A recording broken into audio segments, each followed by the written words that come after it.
Class में हम लोग डाइजेशन पढ़ चुके थे, एक बार उसको रिवाइज कराते हैं। आगे के नोट्स में ऑलरेडी लिखवा चुके हैं, स्मॉल इंटेस्टाइन और उसी को ही कंटिन्यू करें। सो एक बार हम रिवीजन भी कर लेते हैं जो हमने पिछले क्लास में सीखा एंड देन वी कंटिन्यू। सबसे पहले we have learned mouth. Mouth में वी हैव ग्लैंड, यहां लिख रहे हैं, एंड डाइजेशन यहां पे। और डाइजेशन किसका हो रहा है और उसके बाद वो प्रोडक्ट क्या बन रहा है। Gland, digestion and product. So बच्चे माउथ, माउथ में हमारे पास सलाइवरी ग्लैंड था। Salivary gland, gland I just write down G in the short form, okay. Digestion किसका हो रहा था।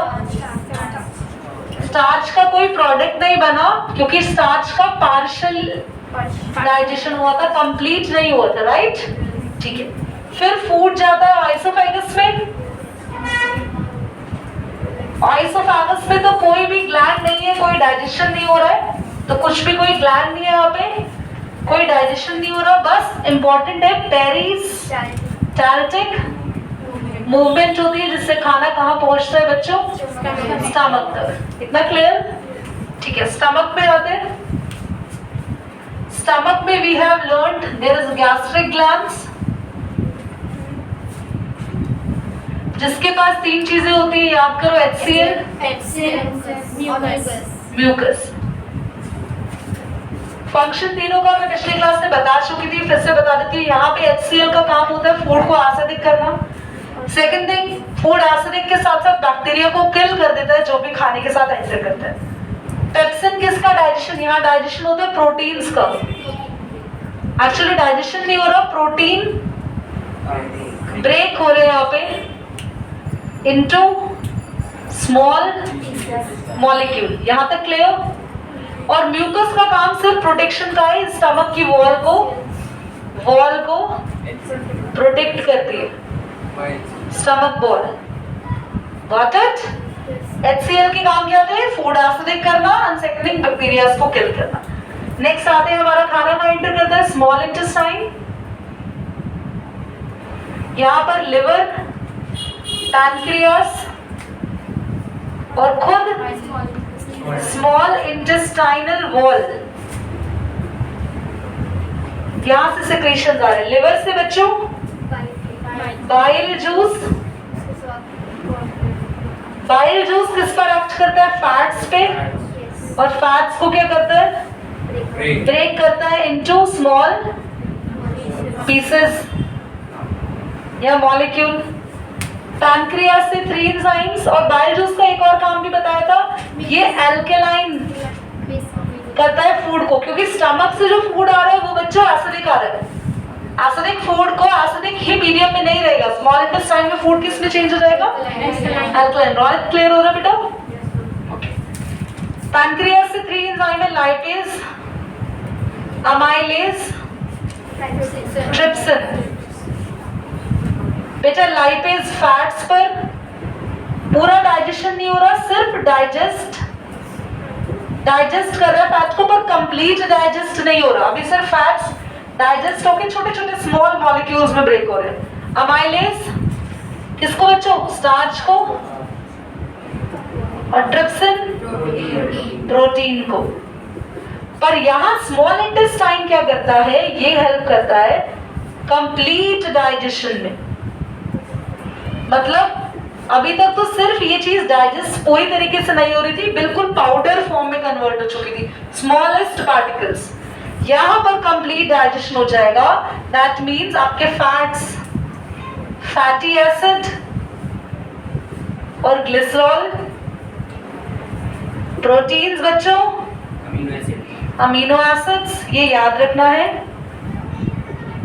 और स्टार्च,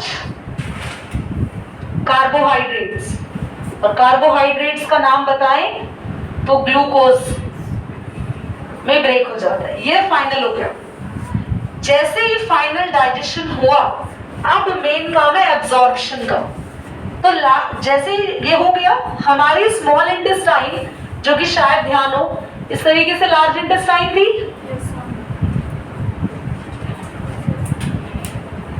यहाँ स्मॉल इंटेस्टाइन, बोलो। आपको पता है अगर आपने स्मॉल इंटेस्टाइन देखे ना ऐसे, तो इसमें बहुत सारी ऐसे फिंगर लाइक प्रोजेक्शन होती है जिन्हें कहते हैं विलाई। स्मॉल इंटेस्टाइन में जैसे ही फाइनल डाइजेशन होता है, ये सारी चीजें स्मॉल इंटेस्टाइन की विलाई ऐसे सक कर लेती है और ब्लड को दे देती है, क्योंकि डाइजेस्ट होने के बाद जो भी उसमें इंपॉर्टेंट चीजें जो बहुत काम की है आपके, ना बॉडी नीड्स दैट। तो एग्जाम में एमसीक्यू आ सकता है, which part of the body absorb all the digested food? Small intestine. Which help in absorption? Villi. कहाँ होती है? सरफेस पे होती है। विलाई के दो काम है। विलाई एक तो सरफेस एरिया बढ़ाती है स्मॉल इंटेस्टाइन का, स्मॉल इंटेस्टाइन थोड़ी बड़ी हो जाती है इनकी वजह से, और दूसरा एब्जॉर्प्शन करती है सारी इंपॉर्टेंट चीजें एब्जॉर्ब। देन आपका फूड स्मॉल इंटेस्टाइन से किसमें एंटर करता है बच्चों?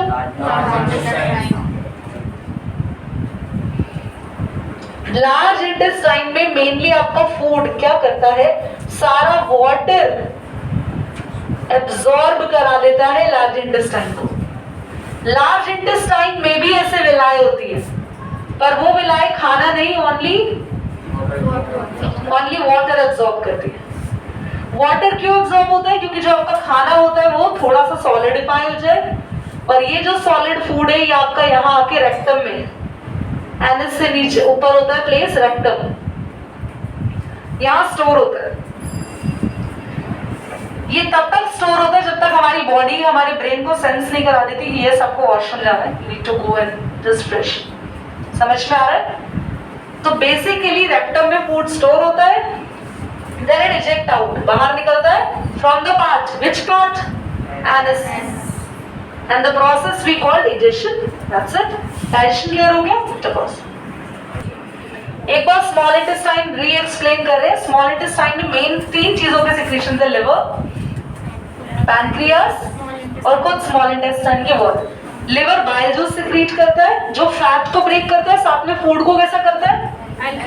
पैनक्रियास से 3 इंपॉर्टेंट एंजाइम्स है जो 3 इंपॉर्टेंट फूड के प्रोडक्ट्स को सिर्फ ब्रेक कर रहे हैं। पूरा डाइजेशन नहीं हो रहा, डाइजेस्ट कर रहे हैं, कंप्लीटली ब्रेक डाउन कर रहे हैं, कंप्लीट ब्रेक। ये तीनों चीजें कंप्लीटली ब्रेक होने के बाद स्मॉल इंटेस्टाइन के अंदर क्या होता है? स्मॉल इंटेस्टाइन में लिख भी लो, इंटेस्टाइनल जूस, ये मैंने लिखवाया अभी नोट्स में। इस जूस के अंदर बहुत सारे क्या होते हैं? एंजाइम्स। ये सारी चीजों को फाइनली जो तुमने ब्रेक करी थी उसको कन्वर्ट कर देते, fatty acid, amino acid, carbohydrates. ये फैटी एसिड हमारे बॉडी में स्टोर हो जाता है, फैट एक्स्ट्रा एनर्जी देता है हमें, तो अमीनो एसिड हमारी ग्रोथ में हेल्प करते हैं, प्रोटीन हमारी ग्रोथ करते हैं, और कार्बोहाइड्रेट हमें एनर्जी देता है। तो कार्बोहाइड्रेट का मेन काम हमें एनर्जी देने का होता है, एनर्जी सप्लाई करने में हेल्प करता है कार्बोहाइड्रेट। ना क्लियर हो गया? लार्ज इंटेस्टाइन में मैंने बता दिया ज्यादा कुछ एब्जॉर्प्शन नहीं होता, क्योंकि मेन चीज स्मॉल इंटेस्टाइन में एब्जॉर्ब हो जाती है, लार्ज इंटेस्टाइन खाली वाटर एब्जॉर्ब करते हैं। एक क्वेश्चन मेरा था, हर्बीवोर्स ग्रास ईटिंग एनिमल्स और कार्निवोर्स फ्लैश ईटिंग एनिमल्स, उन दोनों में से किसकी स्मॉल इंटेस्टाइन बड़ी होती है? कार्निवोर्स। हर्बीवोर्स। हर्बीवोर्स जो कि ग्रास ईटिंग एनिमल्स होते हैं उनकी इंटेस्टाइन बड़ी होती है, क्योंकि जो ग्रास ईटिंग एनिमल्स होते हैं वो डायरेक्टली जब ग्रास खाते हैं तो प्लांट प्रोडक्ट खा रहे हो। प्लांट में एक चीज होती है बेटा जो एनिमल्स में नहीं होती, cellulose. Right down there also, cellulose. और आप सबको पता है सेल्यूलोज डाइजेस्ट होने में टाइम लेता है। That's a hardest chemical. It takes time. That's why herbivore का small intestine, याद रखेंगे आप लोग, herbivore always have a larger intestine, small intestine, comparison to the carnivore. चलिए pause करिए। ये आप, so the next topic we need to study, heading डालेंगे dental caries. Dental caries.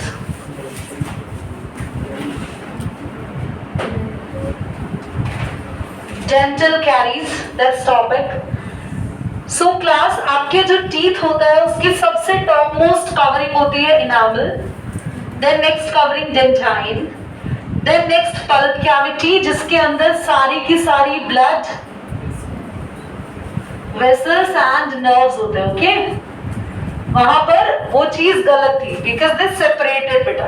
Okay, सो नर्व्स और ब्लड वेसल्स होते हैं, नीचे गम्स जहां पर हमारा टूथ फिक्स होता है गम्स में। Why we got cavities in our tooth? क्यों होता है ऐसा कि जो हमारा अच्छा खासा एक टीथ है इसमें यहाँ पर इस तरीके से एक होल हो जाता है and we got the cavity. Why? Can anybody answer? Listen. जब भी हम लोग कुछ ना कुछ एक चीज ना डाइजेशन के एक टॉपिक में एक चीज रह गई, ग्लाइकोजन वर्ड को मैंने नहीं समझा, उसको सीख लो, बस एक लिखवाया था वो रह गया। जो भी खाना खाते हैं, खाना खाया, खाने में से डाइजेशन हुआ, सारा डाइजेशन वाला प्रोडक्ट बॉडी ने अब्सॉर्ब कर लिया। भाई बॉडी अब्सॉर्ब कर लेती है, फिर तुमने जितना काम किया उतना खाना यूज हो गया। मान लो खाना खा के आप सीधा सो गए, तो आपने तो खाना यूज नहीं किया ना, फिर उठ के और खा लिया, तो पुराना तो यूज नहीं हुआ और भी खा लिया, तो जो यूज नहीं हुआ वो बन जाता है ग्लाइकोजन, जो कि हमारी बॉडी में स्टोर रहता है। यही फैट का मेन रीजन होता है।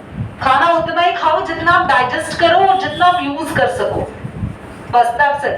तो इसीलिए रोटी चपाती से भी मोटे हो जाते हैं हम, रोटी भी हमें मोटा कर सकती है। और यू नो मैकविटीज या डाइजेस्टिव बिस्किट्स आते हैं, न्यूट्री चॉइस की डाइजेस्टिव, वो एक बिस्किट का पैकेट एक पूरी ब्रेड बराबर होती है, कि हम एक पूरा ब्रेड का बड़ा पैकेट खा लें और एक छोटा सा बिस्किट खा लें, उस बिस्किट में इतनी कैलोरीज है, that's equivalent. So think always whatever you are eating, okay. चलिए वो तो था, एक स्टोर फूड भी हो गया, अब वापस अपने टीथ पे आ जाता है। क्लास, तो हम लोग जो भी कुछ खाते हैं उन सब में शुगर होता है। चपाती खाई, रोटी, उसमें भी शुगर होती है। दीदी मम्मी ने चीनी नहीं डाली थी, हम तो बिना चीनी के बनाते हैं। अरे चपाती एक्चुअली कंटेन कार्बोहाइड्रेट, चपाती में carbohydrate say that sugar. Wheat है ना, वीट गेहूं, स्टार्च होता है उसमें, चावल शुगर होता है उसमें, आलू पोटैटो शुगर होता है।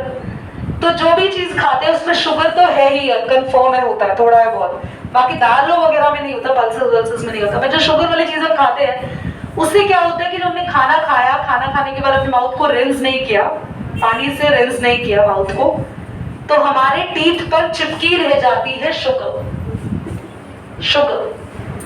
और शुगर को खाने के लिए या उस पर अटैक करते हैं बैक्टीरिया।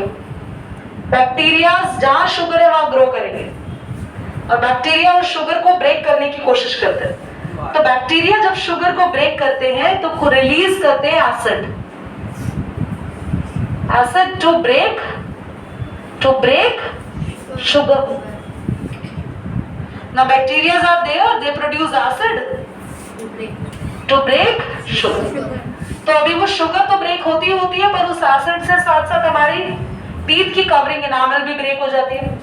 और ये होल गहरा हुआ तो डेंटाइन तक आ गया होल, और ये होल गहरा हुआ डीप हुआ। मैं एक बार इसका स्क्रीनशॉट ले लो, एक बार ऑन कर दो, ठीक है। तो ये होल अगर और डीप पहुंच गया कुछ इस तरीके से, तो आपको यहां सेंसेशन फील होगा, पेन होगा, क्योंकि आपकी नर्व्स में, पल्प में यहां तक अगर बैक्टीरिया पहुंच गया, यहां इंफेक्शन पहुंच गया, तो आपको पेन होगा। तो बेसिकली कैविटीज कैसे बनती है? शुगर जब हमारे टीथ पे रह जाती है। तो जब भी खाना खाओ रिंस करो और रात में ब्रश करो, दैट्स ऑल इम्पोर्टेंट। अगर आप अपनी टीथ को ठीक से क्लीन नहीं करते हो तो डेंटल कैरीज हो गया। डेंटल कैरीज में एक चीज हमने पढ़ी, कैविटीज, दूसरा होता है प्लेक। एक्चुअली क्या होता है कि येलो कवरिंग जो हमारी टीथ पे पूरा डेवलप हो जाती है, इसे कहते हैं डेंटल प्लेक। वो येलो कवरिंग हमारी टीथ पे क्यों आ गई? Because we are not cleaning the teeth properly. समझ में आया आपको? दो प्रॉब्लम्स हमने पढ़ा, एक तो कैविटीज, एक प्लेक। प्लेक क्यों होता है? Yellowness of the teeth is also we are not cleaning the teeth. अच्छा, ब्रश करने से फायदा क्या होता है? हमारे टूथपेस्ट में, प्लीज ऐड याद मत करना, तुम्हारे टूथपेस्ट में क्या है? हमारे टूथपेस्ट में नमक है? नहीं, नमक मिर्च मसाले नहीं, हमारे टूथपेस्ट में एक्चुअली बेस होता है, बेस। वो बेबी को बेस पसंद है, वो वाला बेस नहीं, एसिड को न्यूट्रलाइज करने वाला बेस। तो टूथपेस्ट में बेस होता है। जब हम ब्रश करते हैं, ब्रश में थोड़ा सा टूथपेस्ट अगर देखो तो कड़वा होता है, हल्का सा कड़वा होता है। अब सो टूथपेस्ट में बेस होता है, दैट्स बिटर। वो बेस किसको किल करता है? आपके माउथ पे किसको खत्म करता है? एसिड को, बैक्टीरिया को नहीं, उनके प्रोड्यूस होने वाले एसिड। बैक्टीरिया को भी करते हैं ऑफ कोर्स, यस, पर मेन ये टारगेट एसिड पे करते हैं, क्योंकि अगर एसिड रहेगा तो वो एसिड धीरे धीरे आपके शुगर को ब्रेक करने के साथ साथ आपके टीथ को भी ब्रेक कर देगा। डेंटल कैरीज समझ में आ सबको? तो इसको एक बार और, नहीं स्क्रीनशॉट की जरूरत नहीं है, आई थिंक मैंने कुछ लिखा है इसके बाद दोबारा नहीं ना, मैं 2 लाइंस लिखवा देती हूँ। Red button